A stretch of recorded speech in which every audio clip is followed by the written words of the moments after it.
Hello watch enthusiasts.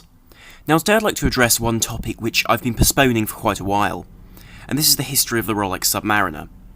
And the reason why I've postponed this so long is because I've heard from various sources and various different, both people on YouTube and also elsewhere online. There are a lot of details which people get confused about, or at least which aren't as clear as they may be, so it's taken a great deal of research to find the details which I needed for this video.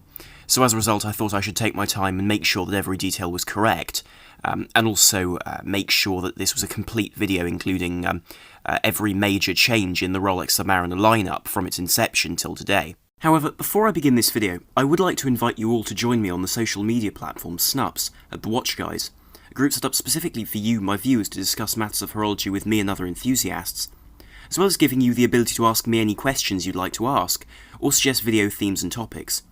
So therefore I do feel this will allow you to play a greater role in the production of my videos, and will hopefully enhance the viewer experience. And it certainly has been brilliant to see many of you contributing to the group, with your own collections and questions, which really does lend to a brilliant community of watch lovers, so I really would encourage you to join at the link down below. Now Rolex had produced the Oyster case for many years by this point, and as a result had experienced the world of the water-resistant watch. But it was really in 1953 that Rolex turned their attention to deep-sea exploration with their watches. And two events really during 1953 sparked the beginning of the Submariner. And there was a watch called the Rolex Oyster Deep Sea Special, which I suppose one could call a predecessor to the Sea Dweller rather than the Submariner, but I feel in this era there's really no distinction. And this is a watch which was designed specifically to be taken down by Auguste Piccard in his submersible, the Trieste, as it proceeded to dive to 3,131.8 metres below sea level, which of course is an incredible feat, especially for a watch of that era, with a crystal that was designed specifically to withstand the pressure, which was a full semi-sphere over the top of the watch. And similarly, the watch didn't have a dive bezel or anything of that sort, because it really was a technical proof, I suppose, of Rolex's innovation in the world of diving. Of course, however, it was the invention of scuba diving in 1953 that really did start the world of the Rolex Submariner, and provoke this response from the Wildorf group. And as a result, these watches produced by Rolex were to be usable at depth and legible for a diver in the same way as a Blancpain 50 Fathoms was, and also to surpass the 50 Fathoms in having a greater water resistance and greater resistance to the elements. And so in order to test this, halfway through 1953, Rolex gave a number of watches to the Institute of Deep Sea Research in Cannes. And they tested the watch for 5 months and put it through various dives between 12 and 60 metres, and then also lowered it down to 120 metres to test the water resistance even further. And they found no water ingress whatsoever, which is very, very impressive, considering their notes also suggest that all the other dive watches they used showed a certain degree of ingress from the first few metres. Now when this watch was released to the public in 1954, at the Basel Trade Fair, or Basel World as it's now known, 3 versions were available: the 6200, the 6204, or the 6205, all featuring very different features and also very varying specifications, which I suppose is typical really of a brand that's starting a new line and isn't really sure where it's going yet with the line and what will work best and will be most popular. Now the first of the 3 is the 6200, and this is often seen as one of the most valuable submariners these days, because a great deal of these watches came with what we now know as Explorer dials, which feature the 9, 6 and 3 arrangement on the dial, and the changed indices. But a lot of these watches also did feature Mercedes hands, though one has also seen at auction some which came with pencil hands. So as a result, like many watches of the era, the specifications were very variable depending on the watch. But generally, the vast majority of these watches do come with the later Mercedes-style hands, and the slightly different second hand to the more modern versions, which lend to a very different look to these watches, as well as their smaller size, which is shared with all the other watches released this year, of 37mm. Now the movement inside this watch was the A296 automatic movement, which is perfect really for a dive watch which needs to be automatically wound to not put too much strain on the seals around the crown. And incidentally, this watch did feature Rolex's own twin-lock crown to give it 200 metres of water resistance from that 8mm crown, which makes this watch the first of the large crown submariners. Now the second watch released this year in the Submariner line features a dial which is much more similar to what we would see as a Submariner, with the triangle at 12 o'clock and indeed those rectangular indices at 3, 9, and 6, as well as those circular ones as well. However, it still has those pencil hands, which are very different to what we would expect to see, and also a lollipop second hand, with a much smaller lume plot on its tip. Also, notice that watches of this era don't have graduations between 0 and 15, which was released later on, which I'll talk about in just a moment. But the difference between this watch and the 6200 is that this watch was only water resistant to 100 metres because of that small 5.3mm crown. However, this was raised to 180 metres later in the year. It still sat below the 6200. This is the 6205, and it differs quite substantially from the 6200 in that it has a very different movement, the A260, but then it does also share this movement with the 6204 that I just showed you.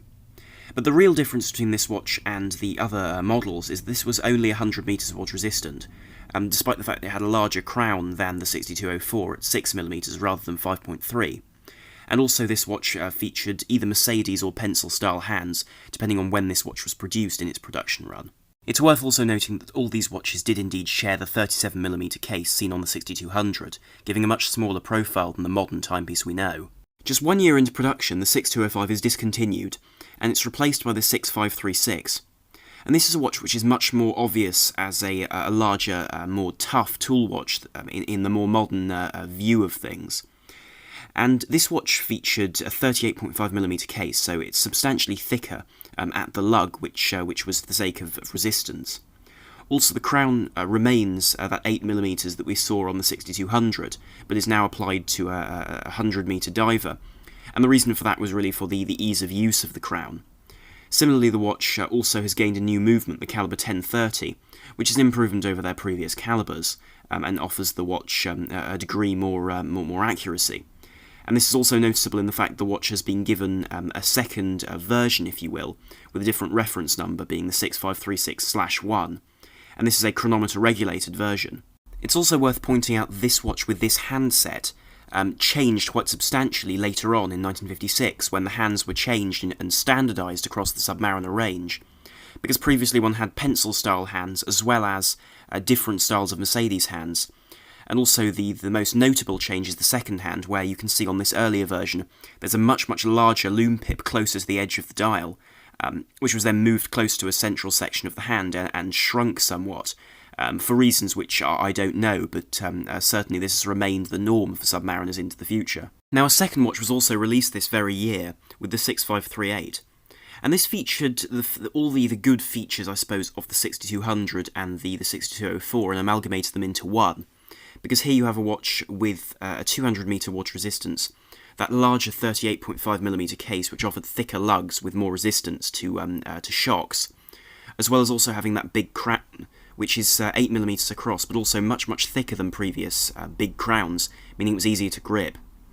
And of course this watch does feature the 1030 automatic movement, and though I haven't seen 1955 models in the chronometer specification, later chronometer versions of this watch were offered. Now, as I've said previously, the year 1956 was the year that all the Submariner hands were standardised, and also the lume pip was moved further from the tip of the hand and shrunk somewhat on the second hand, making it a little bit more delicate on the dial, as seen on this 6536. Now, in 1956, the 6538 also changed because it became the 6538A, and this meant that it received the 37mm case of its predecessor, the 6200, which shrunk down the lugs a little bit, although it's not particularly noticeable on this version. Similarly, the bezel inserts changed across the board, and Rolex started to produce the red triangle bezel inserts, which one often sees retrofitted to previous models, making it a little bit difficult to see when they started, but according to most sources they did start producing these in 1956. Similarly, the crown remained large on these watches, and they gained those graduations from the red triangle to the 15-minute mark. Between 1957 and 1958, we see the third change in Rolex reference numbers for the Submariner. So we see the 6536/1 fitted with a new caliber 1530, and its bezel font is also redesigned in a more modern style, and this is redubbed the 5508. Now, the 6538A is also renamed the 5510, and this is effectively a version of that with a very similar dial, and again a very similar bezel, because that had already been updated with the new 1530 movement. In 1959, we see the various models previously produced replaced by the one model, the 5512. And this has a 40mm case and crown guards with sharp ends. And of course this generally redesigned bezel with a much sharper edge and larger grips on it to be easier to use with gloves or as a professional diver. And this does mark a real change in terms of moving from a more simple Submariner to a far more technical and professional model. In this reference we also see squared off crown guards in the early years of production, which also show the way in which these watches were experimenting with new ways of protecting the crown, and does show that Rolex really was trying to produce a watch that really was as good as it could be for a diver. Now the matter of movements inside the 5512 is a bit confusing really, because in the first few years it used the same movements as in other versions, the range of 1530 calibers. However, though these calibers were sometimes chronometer regulated, after a brief couple of years, these watches started to feature the 1560 and 1570 movements, which were able to provide much higher chronometer ratings, and were able to be far more accurate than previous movements. And that's what the 5512 stuck with until its end really of production in 1978. In 1962, the 5512 was joined by the 5513 in the Rolex lineup, and this watch shared the same case, bezel, crown guards and water resistance. But its change was in terms of the movement, where it didn't have the new chronometer movements fitted to the 5512, but featured the old 1530 and was in fact changed in 1963 to the 1520. And this sort of made a secondary and a slightly lower end model to the Rolex Submariner line, and did place a sort of a hierarchy back into the range. This watch also lasted longer, because whilst the 5512 finished its production and was discontinued in 1978, this model, the 5513, continued until 1989, admittedly with some small changes which I will talk about later in the video, but it really is very impressive that this watch could last so long. One other detail in 1963 was the fact that this year Rolex discontinued their line of radium dials and replaced them with tritium, which is a much less harmful beta emitter, an isotope of hydrogen. And so as a result, one was able to make a watch which was much safer in terms of radioactivity, in light of new legislation which prevented the production of radium dials. And in fact, the Rolex remained with tritium until really the late 1990s, which does show what a popular approach to lume it was. In 1966, we then see the Rolex Submariner date released. And this is a very interesting piece, and one which has become a real cult favourite. And this is due to the red text on the dial. And this was seen on Rolex Sea Dwellers around this era as well, and has resulted in this real struggle for getting hold of the most original examples of these red Submariners and Sea Dwellers. And this does inflate the price enormously on these watches. But in terms of these watches compared to others, they feature the same 40mm case, although with slightly rounded crown guards now. Also, these did feature, as the obvious change, the date, with that cyclops over the top on the plexiglass crystal, which did effectively allow the date to be much larger and more legible, which was a real benefit. And as a result also, these watches did feature a new movement. And because the 1570 line of movements had only been released about a year and a half prior in 1964 to 65, and was at that point in the Submariner range only in use in the 5512, this watch featured the changed model of that, the 1575 movement, which gave it the date function as well. And with this watch, the appeal of a date on the dial immediately was very major, and so as a result these watches were updated far more than their siblings in the forms of the 5512 and 5513, which remained effectively the same until the late 80s in the case of the 5513, whereas this watch was updated quite regularly with new dial layouts, and also updates in terms of new materials, whilst the no-date subs received very little interest, which is ironic really when one considers the price they've reached these days. In 1969 we probably see the most outlandish Submariner and the biggest departure from the standard purpose of the Submariner as a sports watch. And this is the Rolex 16618. And this is the first gold Submariner which is exclusively available with the date, and so as a result internally it's almost identical really to the 1680. And this features really rather outlandish colours, as I've said, in yellow gold. The white gold versions came much later, and not under this reference. And this was available in either blue or black, and there were also purple dials, as you can see. And they were available with a type of dial which is now very valuable, known as the nipple dial, where the borders around the luminous markers are much thicker in gold in this case, to promote that lustrous air of the watch. Now, whilst on the subject of the gold versions of the Submariner, it is worth pointing out that Rolex were evidently trying to produce a white gold version, or at least considering it in the early 70s, because they did produce 3 white gold prototypes that were one of which was auctioned recently for the highest price actually any Submariner has ever been sold, around the £600,000 mark. But in this case, we have a white gold case in exactly the same specifications as the 1680, with the date and again that nipple dial as seen on the other versions of the gold Submariner. But it has this strange asymmetrical bezel with these reduced grips, and this very heavily changed bezel insert, all in white gold. The bracelet is also this bizarre bark central link presidential bracelet that's never been seen before or since on a Rolex Submariner. Now, in terms of new models, the 1970s are relatively stagnant times for the Rolex Submariner. But in 1973, they do discontinue the red Submariner text on the 1680 in favour of white text, which means that these later versions are far less sought after due to their lack of rarity when compared to the earlier red Submariner text versions. So as a result, this has elevated those cult classics, the Sea Dweller and the Red Sub, to a really very great level at this stage. Then, of course, the next major date is the discontinuation of the 5512 in 1978, which leaves the 5513 as the only no-date sub available at this stage, without that chronometer movement. Now, the 1680 was replaced by the 16800 in 1979. And this was a real departure for the Submariner because, as the more eagle-eyed of you will have noticed, the dial now says 1,000 feet 300 metres, which does now show that the watch has reached the water resistance we would expect from a Submariner today, and did mark a heck of a gear change, really, for the Submariner from that 1950s specification of 200 metres to the more modern 300 we expect from a dive watch. But of course, this watch did still retain the classic style dial with that painted matte finish and that elongated triangle at 12 o'clock, with the painted indices going around the dial. Also, this featured the new movement 3035, which is the direct predecessor to the movement we see today in Submariners, the 3135. And so as a result, actually, it does show how conservative Rolex is these days in terms of their new movements. Also, this watch does now feature a unidirectional bezel, which it didn't have until this point due to the fact that there was a copyright on the bezel at first, so as a result they weren't able to use it.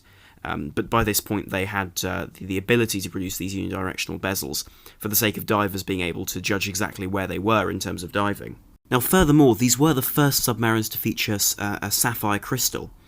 And the sapphire crystal wasn't released immediately. I believe the sapphire crystal wasn't given to some of the first examples of this watch, but by 1981 they were in standard production. And so as a result, these watches then featured the sapphire crystals with the Cyclops on them, which did give a great deal of scratch resistance to the front of these watches and did allow them to be a little bit more robust than previously. Now, 1983 was another very major year for the Submariner, because this year Rolex offered the white gold surrounds to the indices that we see on modern Submariners. And this also made the indices slightly smaller, and also made the 12 o'clock indice, index, that large triangle, slightly broader and much shorter. I personally prefer the older style. In my eyes, it's more elegant, but Rolex certainly did do a good job of moving over to the new design very, very well. And they also further carried this by the release of their new two-tone or roller saw model in the 18-karat gold and also steel, with that 18-karat gold bezel, crown and bracelet centerlink. And this again did add value to the line as a whole, and did bring a lot of buyers in. Otherwise, the two-tone model, or the 16613, was identical to the other Submariner dates of the era. Now, following Rolex's decision to make watches out of 904L stainless steel for greater scratch and corrosion resistance, they decided to move the Submariner over to this. However, they made a transitional version they called the 168,000 rather than the 16800, with the same specifications as the 16800, except this had a 904L stainless steel case. And of course this had the benefits of that. But this watch was only made in 1987. One can't find them in any other year. Some can be found in very early 1988, alternatively, because in 1988 this Submariner and the 168 era of Submariners was ended and replaced. Now in 1988 we see the Submariner 168,000 discontinued, and in 1989 we see the release of the new 16610 to replace it, the new Submariner date. And this version features a very similar dial layout, very similar case, all in 904L now, as well as the same sort of bezel and crown and so on, as well as the same water resistance. But the movement was now replaced, they replaced the 3035 with the 3135, which is seen to this day, albeit heavily modified. And this now had a KIF shock absorber, a balance bridge, and also a Breguet overcoil, all to provide the watch with greater resistance to the elements and shocks and so on, which provide the watch with a more versatile ability, I suppose, in terms of being a sports or tool watch. Now this was also the year that the Submariner 5513 was discontinued with its rather old-fashioned, I suppose, by this point, 1520 movement. And of course, one has to remember that the 3000 line of movements, the original 3000 line, was simply a higher beat version of the 1500 line. So as a result, the movement that this watch was losing was very much a movement of the past, but still something that was well within Rolex's style of operating, and had simply been built on. There was no revolution here, merely progress. Now, for many people, the 5513 was really the last of the classic Rolex Submariners, because it was the last to be a 200-metre diver, and also it was the last to have those original movements, as well as those acrylic or plexiglass crystals. So one has to remember that actually these watches do offer a great deal of value in terms of having a watch which actually isn't as old as it seems, but could well be a watch from the 60s, despite the fact that it was made in the mid-80s. So that does give you a little bit more help in terms of knowing whether the watch is in good condition or not, or indeed how much wear will have been on the parts, bearing in mind that you can take 20 or so years off the watch's age. Now the watch that replaced the 5513 is the Submariner 14060. And this is a watch which, in my eyes, was a bit of a cheap move from Rolex, on the basis that this watch is a piece which, though one is able to get a wonderful two-line dial, which is something you can't get anymore, with that simple aesthetic, but the reason for that is because the movement they moved into this watch is, in my eyes, a little bit old for a brand new timepiece. And the reason for this is they fitted it with the Caliber 3000, which is a high-beat version of the 1520 fitted in the 5513. But the reason why I find this a bit strange is that they fitted a 3135 to the 16610, which is the next generation up from the 3000, which does suggest that Rolex was trying to build a hierarchy in their Submariner range, with the date version being a superior timepiece, which does strike me as bizarre, really, when really it's a matter of preference. But I suppose in the world of marketing, the higher-priced watch, they will want to market more heavily. This watch also featured, though, on the bright side, the trip-lock crown, which allowed it to have that 300-metre water resistance, which really is a benefit. And similarly, the lume was slightly adjusted, but still left in its tritium format until 1999, when all Rolexes had their tritium lume changed to superluminova for the sake of longevity of brightness, rather than having to replace the lume every 12.5 years. Also, with this change in 1999, I do feel that Rolex made the Submariner 14060 really the watch it should have been from the start, by fitting it with the Caliber 3130, which featured all the splendid technical innovations seen on the date version, which feature the Breguet overcoil, the full balance bridge, the KIF shock absorbers, and so on, which allowed this watch to be a much more competitive timepiece in a world of people wanting a no-date Submariner simply for its aesthetics, rather than as a lower quality piece to the date version.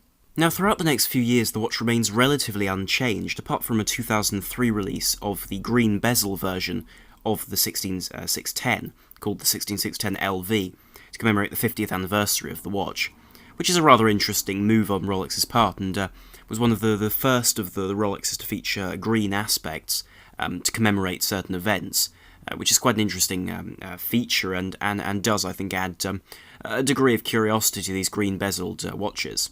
In 2007, we see a real change to the case of these watches, because they now feature this Rolex engraving around the rehaut of the dial, with Rolex written in a consecutive line around the edge with a crown or a coronet at 12 o'clock, which is something that we would expect to see on modern Rolexes, but was new back then.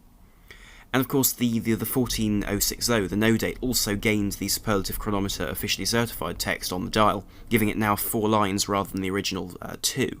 In 2009, we see the first of what we would call the modern Submariner, and this is, in this case, the two-tone version, which was the first watch to be released, which is the 116613 LN in the case of the black one, and LB in the case of the blue version.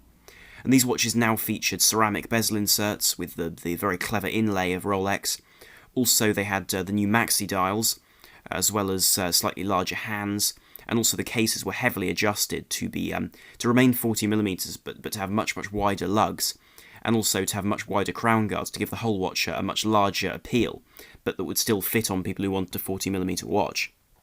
Also, the brushing was changed on these watches to remove the bevels that one had always seen on the edges of Submariners, to give a much more flat side to them, as well as the fact that the brushing now runs directly down the case rather than in a circular pattern around the watch. Internally, these watches remain remarkably similar to their predecessors, with the 3135 movement inside them, still providing the date and also now chronometer certified in that new way that Rolex did with the +2 -2 arrangement of things. So they were more carefully regulated, but still the same movement.